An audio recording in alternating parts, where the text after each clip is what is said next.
Oi, pessoal, tudo bem? Finalmente a gente vai chegar para o último tópico da aula de sistemas lineares. Nesse tópico, a gente vai analisar a classificação dos sistemas. Então, vamos lá? Bom, um sistema, ele pode ser possível ou ele pode ser impossível. Dentro dessas duas classificações, a gente tem uma subclassificação aqui para os sistemas possíveis. O sistema ele pode ser possível e determinado ou ele pode ser possível e indeterminado, ok? Bom, mas qual que é a diferença entre eles, né? O sistema possível e determinado, ele possui apenas uma solução, tá bom? Então, nesses casos que a gente vem analisando, a gente tinha apenas uma solução, x para y para z, era aquele valor e pronto. Então, esse é o sistema possível e determinado. A gente vai passar agora a chamar de SPD, ok? Agora, no sistema possível e indeterminado, a gente tem aí infinitas soluções, tá bom? Então, a gente tem desde a solução mais trivial até soluções mais complexas e tudo mais. Mas a gente tem aí uma gama infinita de soluções para resolver esses sistemas, tá bom? A gente não trabalhou até agora, mas não é muito cobrado nos vestibulares esse tipo de sistema, mas é importante que vocês saibam classificá-lo caso ele apareça aí numa prova de vocês. Agora, o SI é o sistema indeterminado, é aquele que não possui solução, tá bom? Ele é um sistema indeterminado, como o próprio nome já diz. Bom, mas como que a gente faz para descobrir qual que é a classificação dos nossos sistemas? O método mais fácil que a gente pode utilizar aí é o método da determinante. Então, lembrando aqui, esse determinante, quando ele não tem nenhum coeficiente, não tem x, nem y, nem v aqui embaixo dele, que nem é esse caso aqui, esse é o determinante que corresponde aos coeficientes que estão multiplicando as nossas incógnitas. Então, são aqueles carinhas que estão à esquerda da igualdade dos nossos sistemas lineares, ok? Agora, como que a gente vai analisar os sistemas, né? Primeiro, a gente faz esse determinante e analisa. Se esse determinante for igual a zero, a gente tem duas possíveis opções para o nosso sistema. Ele pode ser um sistema possível indeterminado ou ele pode ser um sistema indeterminado, ok? Um sistema impossível. E qual que é a diferença entre eles? Bom, fui lá, a primeira coisa que vocês vão fazer sempre é achar esse determinante aqui. Putz, o determinante deu zero. Agora, vocês têm que analisar o determinante de x, de y e z. Se esse determinante também der zero, então a gente tem aí um SPI, ok? Agora, se a gente analisar aí o determinante de x, o determinante de y ou o determinante de z, e se cada um deles aí, né, for diferente de zero, a gente tem um sistema impossível, um sistema indeterminado, tá bom?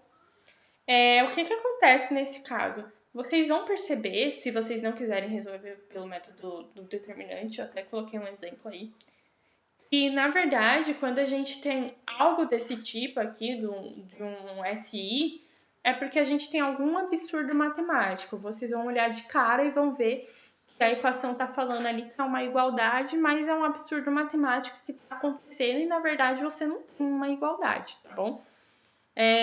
Vai ficar bem claro, eu espero, nos próximos slides. Agora, voltando aqui, se vocês fizeram um determinante e o determinante não deu zero, ou seja, o determinante deu qualquer número diferente de zero, de cara a gente já tem que é um sistema SPD, tá bom? Um sistema possível e determinado. Não precisa nenhum outro passo para conferir isso. De cara, ele deu diferente de zero, pronto, é um SPD. Vamos fazer aqui um exemplo para vocês. Na maioria dos vestibulares, eles pedem para vocês discutirem os valores que um determinado coeficiente pode assumir para que a gente tenha aí esses tipos de sistema, tá bom? Então, ele fala assim, discuta o sistema abaixo, analisando o valor de M. Então, perceba que as nossas incógnitas, na verdade, nesse sistema, são x e y. M, na verdade, ele vai assumir o valor de um número real e vai assumir como um coeficiente que está multiplicando o y, ok? Bom, o primeiro passo é sempre, como eu falei para vocês, analisar o determinante da matriz principal, ou seja, desses carinhas que estão à esquerda da nossa igualdade. Então, para esse determinante, a gente tem 2x, 2y, 2x, 2y, 4x e my. Então, pegando aqui apenas os coeficientes, a gente chega aqui, esse é o determinante. Beleza. Então, eu falei para vocês que para ser um sistema possível e determinado, o determinante tem que ser diferente de zero. Beleza? Então, para ser um SPD, a gente tem que o determinante, esse é o determinante, a gente resolvendo aqui, 2m menos 2 vezes 4, ou seja, 2m menos 8, tem que ser diferente de zero. Portanto, a gente vai resolver isso daqui como se fosse uma equação, beleza? Mesmo que tenha essa diferença aqui, a gente resolve como se fosse uma equação, só que mantendo o sinal da diferença. Então, esse menos 8, ele tá negativo, ele passa para o outro lado somando.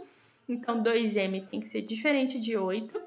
Esse 2 está multiplicando, ele vai passar para o outro lado, dividindo. Portanto, m tem que ser diferente de 4, beleza? Então, para ser um sistema possível e determinado, um SPD, a gente tem que m tem que ser diferente de 4. Ok. Aí eu falei para vocês que para ser sistema possível indeterminado ou sistema impossível, o determinante tem que ser igual a zero, beleza? Então vamos lá. Então, para ser um SPI ou um SI, o determinante tem que ser igual a zero, ou seja, 2m menos 8 tem que ser igual a zero. M tem que ser igual a 4. Ok. Agora, para a gente descobrir se ele vai ser um SPI ou um SI, a gente tem que analisar o determinante aí de x e de y. Ou, nesse caso, eu vou mostrar para vocês utilizando aí o método do escalonamento, para ver se a gente não tem nenhum absurdo matemático aí nessa conta. Ok? Então, vamos lá? Beleza. A gente tem que ver agora se tem ou não um absurdo matemático. A gente já sabe que o m ele vai assumir aí o valor 4 para que a gente tenha um SPI ou um SI. Então, eu já substituí aqui o m por 4 e eu vou analisar esse sistema. Utilizando aqui o método do escalonamento, eu tenho que aqui são os nossos coeficientes e o termo independente, então coloquei aqui na forma de matriz. Aqui embaixo a mesma coisa, os meus métodos, aliás, os meus coeficientes e o meu termo independente, então coloquei aqui na forma de matriz. Lembra que no método do escalonamento a gente tem que zerar esse carinha aqui, ok? Então, o que eu vou fazer? Esse sistema tá fácil, né? Pegando aqui a própria linha 2 dividindo por 2, vamos ver onde a gente chega? Então, aqui, 4 dividido por 2 dá o próprio 2, né? Obviamente. Então, percebam que aqui, olhando esse sistema, a gente tem um absurdo matemático. Aqui em cima, eu tenho uma equação que está falando uma coisa, e aqui embaixo, uma mesma equação que está me dizendo outra. Ou seja, aqui em cima, a gente tem que 2x mais 2y é igual a 6. E aqui embaixo a gente está falando que o mesmo 2x mais os mesmos 2y é igual a 2. Ou seja, isso é um absurdo matemático, isso é mentira, é errado, não acontece, não deveria acontecer. Portanto, essas equações aí, elas são incompatíveis, elas não têm coerência entre si. Não tem coerência eu falar para você que A mais B é igual a C e que A mais B é igual a 2. Ou ele é igual a 6 ou ele é igual a 2, ok? Então, como a gente tem aí uma incoerência, um absurdo matemático, a gente tem um sistema impossível, tá bom? Tem como a gente analisar isso pelo método de Cramer, que é um pouco mais fácil, talvez, se você não conseguir ver ainda. Mas, de forma geral, para um sistema impossível, de cara você vai bater o olho e vai ver, meu, isso é incoerente, tá? Então, isso é um exemplo de um sistema impossível. Agora, utilizando outro exemplo aí, eu vou utilizar só o método de Cramer para análise. Vamos analisar ele. Ele fala o seguinte: considere o sistema linear nas incógnitas x e y. Ou seja, de novo, as únicas incógnitas que a gente tem aqui nesse sistema são x e y. Então, a gente tem que analisar m e n, ok? Quais os valores que eles devem assumir aí para a gente classificar o nosso sistema. Então, ele pede para quais valores de m e n o sistema é determinado, indeterminado e impossível. Então, vamos lá analisar? Bom, coloquei aqui do ladinho o nosso esqueminha, né, nosso diagrama, para não ter que ficar voltando toda hora. Então, eu falei para vocês que para a gente ter um sistema possível e determinado, a nossa determinante tem que ser diferente de zero. Então, fazendo aí a determinante do nosso sistema linear, a gente tem que a nossa matriz vai ser composta por m, menos 2, 4 e 1. São os coeficientes que estão multiplicando nossas incógnitas, ok? Então, colocando aqui m, menos 2, 4 e 1. Então, para ser um SPD, esse determinante tem que ser diferente de zero. Então, resolvendo aqui o determinante, uma vez m dá m, menos 2 vezes 8, ou 2 vezes 4, que dá 8. Ou seja, o nosso determinante é m mais 8. Para ser um SPD, esse carinha aqui tem que ser diferente de zero. Então, m mais 8 tem que ser diferente de zero, m tem que ser diferente de menos 8 para que a gente tenha um SPD. Só isso aí é necessário, ok? Agora, para a gente ter um sistema possível indeterminado, o nosso SPI, a gente tem que o nosso determinante principal tem que ser zero. Então, a gente já viu aí que o nosso determinante deu m mais 8, portanto, m mais 8 igual a zero, m tem que ser menos 8 para a gente ter um SPI. Beleza. Agora que a gente já sabe que m tem que assumir o valor de menos 8, a gente substitui ele na equação. Então, substituindo o valor de m nas nossas equações aqui, ele só estava multiplicando aqui, então a gente tem essa equação. Menos 8x menos 2y igual a 3, e a gente tem a outra parte da equação do sistema, que é 4x mais y igual a n. Beleza. Agora, para que a gente tenha um sistema possível e indeterminado, a gente tem que os determinantes de x, de y e de z tem que ser igual a zero, beleza? Então, aí, calculando o determinante de x, eu vou substituir aqui todo mundo que estava multiplicando x pelo termo independente, ou seja, o termo que está à direita da nossa equação. Então, aqui a gente tinha menos 8 e 4 multiplicando x, eu substituo pelos nossos termos independentes, 3 e n. 3 e n. Realizando aqui o nosso determinante, a gente tem que 3 vezes 1 é 3, menos 2 vezes n me dá mais 2n. Portanto, o meu determinante é 3 mais 2n. E para ser um sistema possível e indeterminado, eu falei que esse determinante ele tem que ser igual a zero. Portanto, 3 mais 2n tem que ser igual a zero. Ou seja, esse 3 ele está positivo, passa para o outro lado. Negativo, 2n é igual a menos 3. Esse 2 ele está multiplicando, ele passa para o outro lado dividindo. Ou seja, n tem que ser igual a menos 3 sobre 2 para que a gente tenha um SPI, beleza?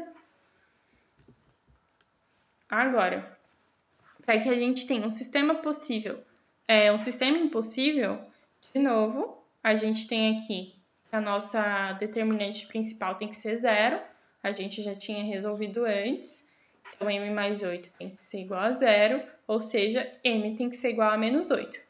E a gente vai lá, sabendo que m tem que assumir o valor de menos 8 e substitui na nossa equação. Então, nosso sistema fica menos 8x menos 2y igual a 3 e 4x mais y igual a n. Nada de novo até aqui.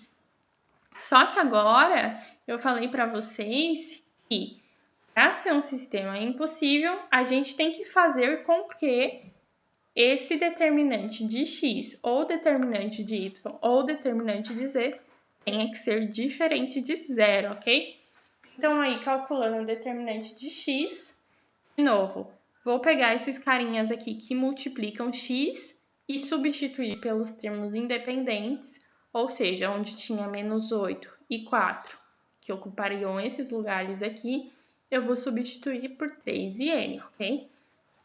Então, realizando aí o nosso determinante, a gente tem que 3 vezes 1 me dá 3, menos 2 vezes n me dá mais 2n, então meu determinante é 3 mais 2n. Só que agora que vem o pulo do gato. Para a gente ter um sistema impossível, a gente tem que esse determinante ele tem que ser diferente de zero, né? No caso anterior, ele tinha que ser igual a zero. Agora, ele tem que ser diferente de zero para a gente ter um SI. Então, analisando aqui, 3 mais 2n tem que ser diferente de zero. Portanto, n tem que ser diferente de menos 3 sobre 2, ok?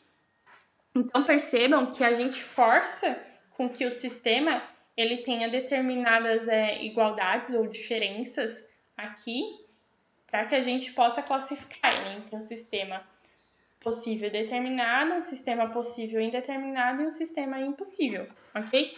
Vai sempre girar em torno disso.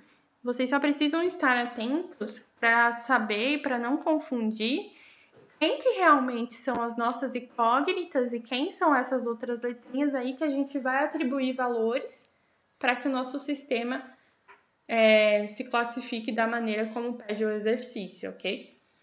Bom, a gente finalizou agora a aula de sistemas lineares, tá bom? Tem uma lista na apostila, que ela tá basicamente curta. E eu queria queria fazer alguns comentários. Bom, todos os métodos que a gente utilizou, a gente pode utilizar para qualquer tipo de sistema. Tanto o método de Cramer como o método da substituição e o método do escalonamento. Só que, assim, quando a gente tem um sistema muito grande, é muito difícil a gente utilizar aí o método de Cramer, porque você vai aplicar a regra de Salus para fazer a determinante e vai ficar uma coisa enorme. Então, eu não recomendo muito. Eu gosto de usar a regra de Cramer para quando a gente tem uns sistemas bem pequenininhos, sabe? 2x2. 2 incógnitas e duas equações. O método da substituição, a gente consegue aí utilizar até 3 incógnitas e tal. Só que, da mesma forma, vai começar a ficar muito confuso se você for isolando em uma equação e substituindo em outra. Então, você pode acabar em um looping eterno e não conseguindo resolver o teu sistema. O método da substituição eu também recomendo para quando a gente tem sistemas até da ordem 2, ou seja, 2 incógnitas e duas equações. A partir disso, fica bem mais fácil a gente utilizar o método do escalonamento para quando a gente tem sistemas de ordem muito altas, né? De ordem 3, de ordem 4. Mas assim, no vestibular não vai pedir uma coisa de ordem tão alta. O importante é que vocês se sintam confortáveis com o método que vocês estão utilizando. Vocês podem utilizar qualquer um deles, ok? Bom, é isso. Acho que eu prolonguei demais já nessa última parte da aula. Mas qualquer dúvida, vocês têm nosso contato, tem o grupo, tem o Moodle.